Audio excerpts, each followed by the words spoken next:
Hello everyone, मैं हूं doctor आराधना। आज हम बात करेंगे दांतों में सेंसिटिविटी के बारे में। तो चलिए जानते हैं कि झंझनाहट या सेंसिटिविटी क्या होती है, किन कारणों से होती है, घर पे इसका इलाज कैसे कर सकते हैं और डॉक्टर के पास कब जाएं। टूथ सेंसिटिविटी या झंझनाहट होने का मेन रीजन है कि आपके दांतों की सबसे ऊपरी सतह, जिसे हम इनामल बोलते हैं, वो निकल जाती है और दूसरी लेयर, जिसे हम डेंटिन कहते हैं, वो एक्सपोज हो जाती है, जिसकी वजह से जब भी हम कुछ ठंडा, खट्टा या गर्म खाते हैं तो झंझनाहट या सेंसिटिविटी शुरू हो जाती है। कई बार तो ऐसा होता है कि ठंडी हवा लगने से भी सेंसिटिविटी होने लगती है। जब हमारे दांतों की ऊपरी सतह निकल जाती है तो वो दांत, उनमें गड्ढे दिखाई देने लगते हैं, जिन्हें हम पिट्स भी बोलते हैं। वो दांत पीले दिखने लगते हैं, उनमें छोटे छोटे से क्रैक दिखने लगते हैं, उनके टुकड़े टूट के भी निकलने लगते हैं और उन दांतों में सेंसिटिविटी होने लगती है। तो चलिए हम सेंसिटिविटी के कारणों के बारे में बात करते हैं। पहला और बहुत ही कॉमन है हार्ड ब्रशिंग। हार्ड ब्रशिंग क्या है? इसमें हमें लगता है कि अगर हम अपने दांतों को बहुत जोर से घिसेंगे तो हमारे दांत और मसूड़े अच्छे से साफ हो जाएंगे, पर ऐसा बिल्कुल नहीं है। हम जितनी ज्यादा हार्ड ब्रशिंग करेंगे, हम अपने दांतों को और मसूड़ों को उतना ही ज्यादा नुकसान पहुंचाएंगे। कई बार तो ब्लीडिंग होने लगती है, इसलिए हार्ड ब्रशिंग करना बिल्कुल भी सही नहीं है। दूसरा है क्रैक टूथ। क्रैक टूथ होने का रीजन है, कई बार हम बहुत ही हार्ड सब्सटेंस लेके दांतों से तोड़ने की कोशिश करते हैं। एक्सीडेंट हो जाने की वजह से, कहीं लड़ जाने की वजह से दांतों में दरार या क्रैक आ जाता है, उससे भी सेंसिटिविटी स्टार्ट हो जाती है। तीसरा है हमारा एसिडिक फूड। जो भी हमारे जंक फूड्स हैं, कोल्ड ड्रिंक हैं, उनका यूज बिल्कुल बंद कर देना चाहिए या एक्सेस नहीं होना चाहिए, क्योंकि जितनी ज्यादा मात्रा में हम उनका यूज करेंगे उतना ही ज्यादा हम अपने दांतों को नुकसान पहुंचाएंगे। चौथा है गम रिसेशन। गम रिसेशन में क्या होता है कि दांतों को छोड़ के मसूड़े धीरे धीरे नीचे खसकने लगते हैं और जो हमारी रूट है वो एक्सपोज हो जाती है। तो जब हमारी जड़ें एक्सपोज हो जाती हैं तो हम कुछ भी ठंडा गरम खाते हैं तो वो हमें सेंसिटिविटी कॉज करता है।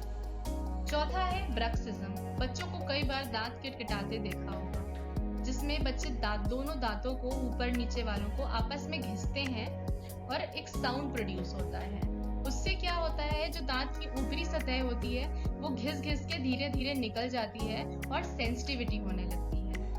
और हमने अपने बड़े बूढ़ों बुजुर्गों को देखा है और आजकल तो नई जनरेशन को भी देखा है, पान सुपारी बहुत ही कॉमन चीज है।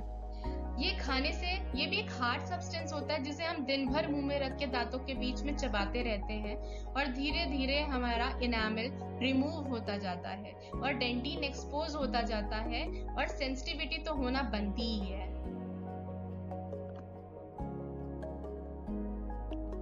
तो चलिए अब हम होम रेमेडीज के बारे में बात कर लेते हैं। सबसे पहला जहां से हमें शुरुआत करनी है वो है soft brushing and medicated toothpaste. इसके लिए हमें क्या करना होगा कि जो ब्रशेस हैं, जिनके ब्रिसल्स यानी कि आगे के जो ब्रशेस होते हैं वो सॉफ्ट होने चाहिए और बहुत ही हल्के हाथ से हमें ब्रशिंग करनी है। दांतों को साफ करने के लिए यानी ब्रशिंग की जो नई टेक्निक है, जो हम आजकल डेंटिस्ट सजेस्ट करते हैं, उसके ऊपर भी हम एक वीडियो बनाएंगे और जल्द ही अपलोड करेंगे। नेक्स्ट और बहुत ही फायदेमंद होम रेमेडी, ये है टर्मरिक पेस्ट। बहुत ही सिंपल है, हमें आधा चम्मच हल्दी लेनी है और पानी डालकर उसका पेस्ट बना लेना है और उसे पूरे मसूड़ों और दांतों पे अप्लाई कर लेना है, यानी कि लगा लेना है। उसे 15 से 20 मिनट के लिए छोड़ दीजिए और उसके बाद माउथ वॉश कर लीजिए। आप देखेंगे धीरे धीरे मसूड़ों में जो सड़न हो रही थी, दांतों में जो सेंसिटिविटी हो रही थी, वो टाइम के साथ दूर हो जाएगी। Now this is my favourite one. मुझे खुद ये करना बहुत पसंद है। ये है ऑयल पुलिंग। इसे करने के लिए हमें आधा चम्मच कोकोनट ऑयल चाहिए और उसे हमें माउथ वॉश की तरह मुंह में रखकर चलाते रहना है। 5 से 7 मिनट रखना है और उसके बाद कुल्ला कर देना है। आप खुद देखेंगे हफ्ते 10 दिन में कितना ज्यादा फर्क पड़ेगा। और जब आपको इससे फायदा हो तो कमेंट बॉक्स में आकर जरूर बताइएगा कि आपको इससे फायदा हुआ है, मुझे अच्छा लगेगा। अब हम बात करेंगे बहुत ही सरल तरीके की नमक पानी का कुल्ला। इसके लिए हमें पानी बॉईल करना है, 1 चुटकी नमक ऐड करना है और उससे दिन में 3 से 4 बार कुल्ला करना है। और आप देखिएगा सेंसिटिविटी में आपको बहुत ही जल्दी राहत हो जाएगी, क्योंकि ये बहुत ही कॉमन और मुझे लगता है हर घर में इस्तेमाल होने वाली रेमेडी है। क्लोव ऑयल रिंस, अगर मैं बोलूँ ये एक बहुत ही शानदार रेमेडी है तो इसमें बिल्कुल भी झूठ नहीं है, क्योंकि क्लोव ऑयल को दांत दर्द में तो आपने बहुत बार सुना होगा कि दांत दर्द हो रहा है, लौंग का तेल है या लौंग है, दांत के नीचे दबा लो, या लौंग का तेल है तो कॉटन में लगा के उसे दांत के नीचे रख लो, दर्द में आराम हो जाएगा। ये बट सेंसिटिविटी के लिए भी उतना ही अच्छे से काम करता है।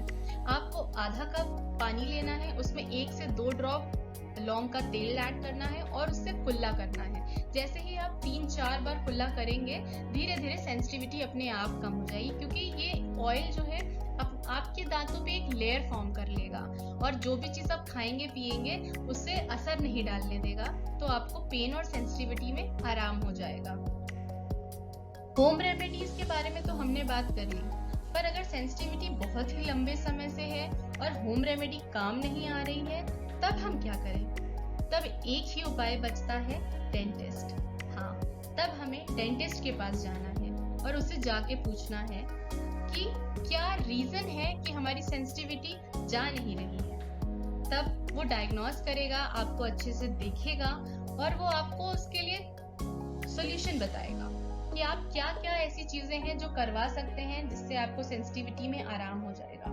तो सबसे पहला होता है फ्लोराइड एप्लीकेशन। ये एक जैसे पेंटिंग करते हैं वैसे ही हम दांतों पे ब्रश से फ्लोराइड का एप्लीकेशन कर देते हैं, और उसकी वजह से कोई भी चीज जो हम खाते हैं, कोई भी पदार्थ जो हम लेते हैं जो हमारे दांतों को नुकसान पहुंचा सकता है, वो अंदर की लेयर तक पहुंच ही नहीं पाता है, क्योंकि हमारे दांतों पे फ्लोराइड की एक लेयर बन जाती है। इसलिए ये बहुत ही फायदेमंद होता है।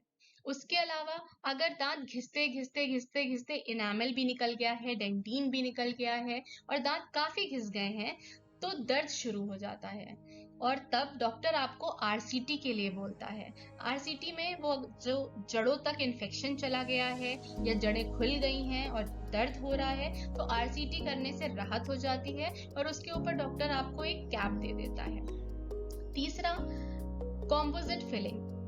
वैसे तो हम कई बार पहले फिलिंग कराते थे तो आपने देखा होगा कि काली काली सी दिखती थी, जिसे हम बोलते थे सिल्वर एमालगम की फिलिंग। पर आजकल एक बहुत ही अच्छी फिलिंग आने लगी है जिसे हम कॉम्पोजिट फिलिंग बोलते हैं। ये बिल्कुल आपके दांत के रंग के कलर की होती है। ये करवाने के बाद लगता ही नहीं है कि आपने फिलिंग करवाई है। तो ये भी एक बहुत अच्छा ऑप्शन होता है, क्योंकि जहां से भी दांत टूट गया है या घिस गया है उसके ऊपर ये कॉम्पोजिट फिलिंग कर दी जाती है और खाली जगह भर जाती है, तो आपको सेंसिटिविटी होना बंद हो जाती है और आपको आराम हो जाता है।